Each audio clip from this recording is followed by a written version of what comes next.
Hi friends, welcome to my channel. వీడియోలోకి వెళ్ళే ముందు నా ఛానల్ని సబ్స్క్రైబ్ చేసుకోండి, ఓకేనా. ముందుగా 2-3 ఆనియన్స్ని కట్ చేసుకొని పక్కన పెట్టుకుందాం. తర్వాత గిన్నె తీసుకొని 3 టేబుల్ స్పూన్స్ ఆయిల్ వేసుకొని తర్వాత ఆనియన్స్ దాంట్లో ఫ్రై చేసుకోవాలి.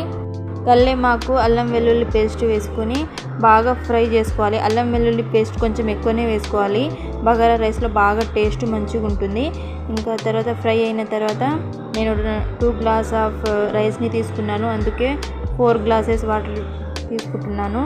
మీరు కూడా మీ ఏ గ్లాస్తో తీసుకుంటారో ఆ గ్లాస్తో కొలతలు తీసుకోవాలి. నేను ఈ గ్లాస్తో 2 గ్లాసెస్ ఆఫ్ రైస్ని తీసుకున్నాను, అందుకే 4 గ్లాసెస్ ఆఫ్ వాటర్ని పోసుకుంటున్నాను. తర్వాత కొంచెం తగినంత ఉప్పు వేసుకోవాలి. బగారా రైస్లో ధనియాల పౌడర్ వేసుకుంటే సూపర్ ఉంటుంది. మీరు కూడా ధనియాల పౌడర్ని వేసుకోవాలి.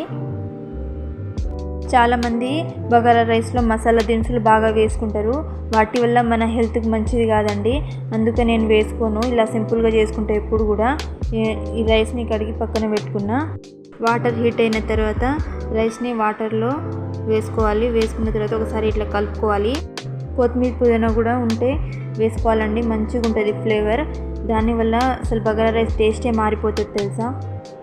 Bagara rice ready with chicken. Super taste ఉంటుందండి.